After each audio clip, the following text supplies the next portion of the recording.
नमस्कार, स्वागत है आपका एनएमएफ न्यूज में। मैं हूं आपके साथ शबनम। राम भक्तों का इंतजार अब खत्म हो गया है। शुभ घड़ी आ गई है। ध्वजारोहण कार्यक्रम चल रहा है। प्रधानमंत्री मोदी राम मंदिर पर ध्वजारोहण कर रहे हैं। अब ऐसे में एक सवाल ये उठ रहा था कि आज के दिन को ही ध्वजारोहण के लिए क्यों चुना गया। राम मंदिर में ध्वजारोहण का आज का दिन कितना महत्व रखता है, इसके पीछे क्या कारण रहे हैं, क्या इतिहास जुड़ा है, इसी पर चर्चा करेंगे और बताएंगे आपको कि आज का दिन कितना महत्वपूर्ण है। चर्चा के लिए हमारे साथ जुड़े हुए हैं वरिष्ठ पत्रकार पंकज प्रसून जी। पंकज जी, राम मंदिर के ध्वजारोहण के पीछे आज की तारीख क्या महत्व रखती है? सबसे पहले आज दिन कौन सा है? मंगलवार जी। और चैत्र के नवमी के मंगलवार के दिन ही भगवान राम जी का जन्म हुआ था। तो दिन तो मंगलवार इसलिए चुना गया। दूसरा, भगवान राम का जन्म अभिजीत नक्षत्र में हुआ था, जो कि आज सुबह 11:45 से लेके 12:29 तक जो नक्षत्र है वो अभिजीत नक्षत्र है।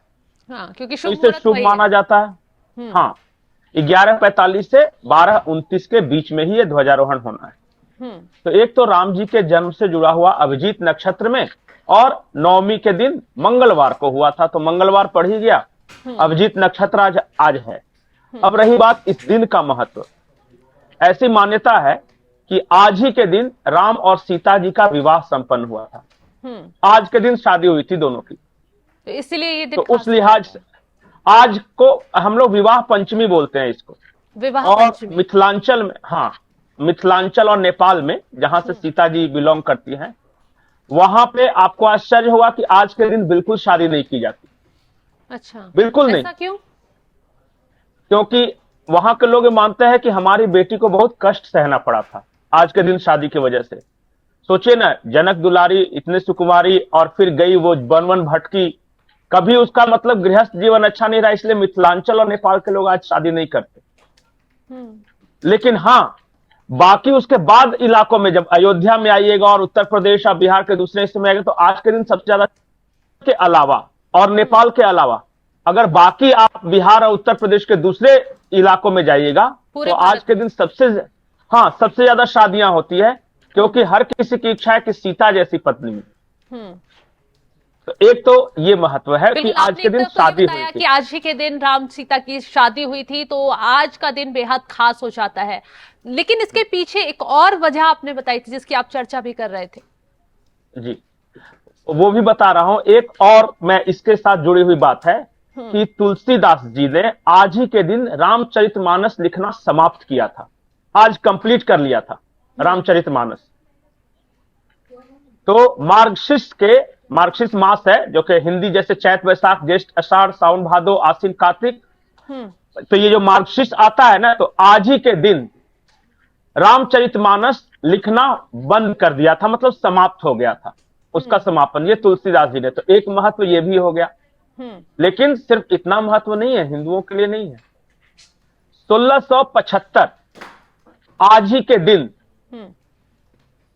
गुरु तेग बहादुर जी का सर धड़ से अलग किया गया था औरंगजेब। इतिहास भी जुड़ा हुआ है इसी दिन। बिल्कुल। और औरंगजेब ने कहा था कि मैं तुम्हारा सर तो अलग करूंगा, पर वो हिंदुओं के सबसे पवित्र दिन में मैं करूंगा। तुम लोग जिसको सबसे पवित्र मानते हो। तो गुरु तेग बहादुर ने कहा कि विवाह पंचमी, ये दिन होगा विवाह पंचमी का, मुहूर्त होगा अभिजीत नक्षत्र, जो नक्षत्र होगा उसमें, और दिन होगा मंगलवार। इसी दिन मेरा सर धड़ से अलग करना। और आज ही के दिन गुरु तेग बहादुर का सर भी धड़ से अलग किया गया था। तो ये भी महत्व है। इतने सारे संयोग हैं वहां बने हुए। एक बात मैं और बताऊं, अगर वैज्ञानिक दृष्टिकोण से आप देखिएगा तो आज के दिन के बाद से सर्दियां और तेज होने लगती है। तो दो महत्व है। एक है कार्तिक स्नान का, जो समाप्ति के बाद आज ही के दिन नहीं, कार्तिक का नहीं, कार्तिक जो कार्तिक स्नान करते हैं ठंड शुरू होने के पहले। हाँ। और फिर ये अंतिम स्नान जो होता है वो होता है इसमें क्या उसको बोलते हैं, जिस दिन चूड़ा दही खाते हैं, मकर संक्रांति के दिन। मकर संक्रांति से ग्रहों की चाल बदल जाती है, उसके बाद से फिर गर्मियों का मौसम शुरू हो जाता है। ठंड वहीं तक रहता है, उसके बाद से चेंज होना शुरू होता वो है। तो ठंड खत्म होने के बाद शुरुआत होती है ना। हाँ, बस वो मकर संक्रांति, उस दिन से संक्रांति लग जाती है, तो वो अंतिम। और ये कार्तिक, बोलते हैं आज सरयू स्नान का बहुत महत्व है। हम्म। आज के दिन अयोध्या में सरयू जी, या जहां जिसके पास है, कोई गंगा स्नान करता है, कोई ये है, तो ये भी एक दिन है, इस वजह से भी है। तो हर तरह का संयोग, पहली बात कि ये राम सीता विवाह, हम्म। दूसरी बात कि रामचरितमानस। रामचरितमानस आज ही समापन हुआ। मंगलवार के दिन, नवमी के दिन ही राम जी का जन्म होना, गुरु तेग बहादुर का शीश धड़ से अलग करना, और फिर ग्रहों की चाल के अनुसार साइंटिफिकली। अब आते हैं सबसे महत्वपूर्ण पहलू पर। ध्वज का मतलब बहुत सारे लोग नहीं जानते होंगे। ध्वज क्यों बिल्कुल, लगाते हैं? वो भगवा ध्वज रोहण क्यों हो रहा है, ये सवाल भी उठ रहे हैं। ये ध्वजारोहण का मतलब क्यों है, क्यों जरूरी है? और हिंदू धर्म में इसकी क्या आप मान्यता पता है, इसे भी बताइएगा। हाँ, अब पहले तो मैं कलर पे आ जाता हूं। आप देखिएगा कि इसका जो स्तंभ होगा वो पीले रंग का है, और जो ध्वज का जो कपड़ा है वो है लाल कलर या भगवा कलर। भगवा, हाँ।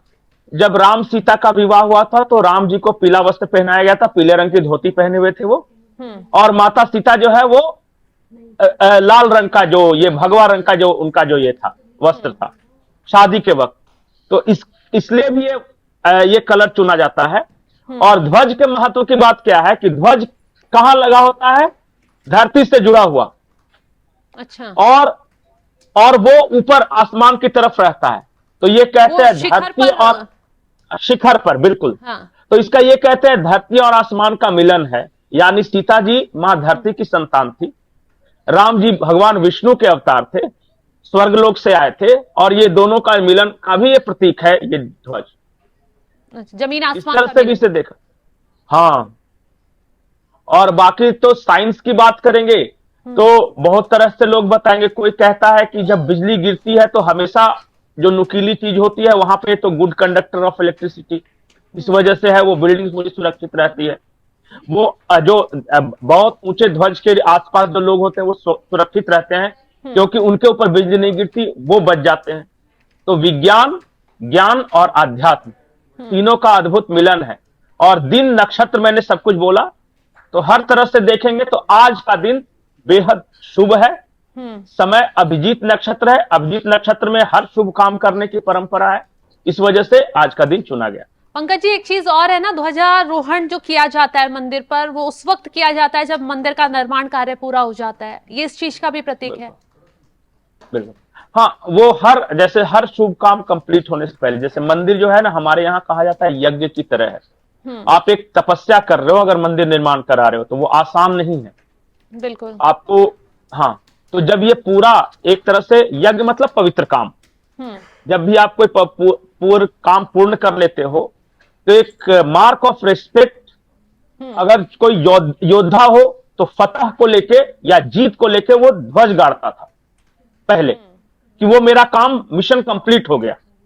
उसी तरह जब मंदिर निर्माण होता है तो वो कंप्लीट हो गया, ये साबित करता है ध्वजारोहण।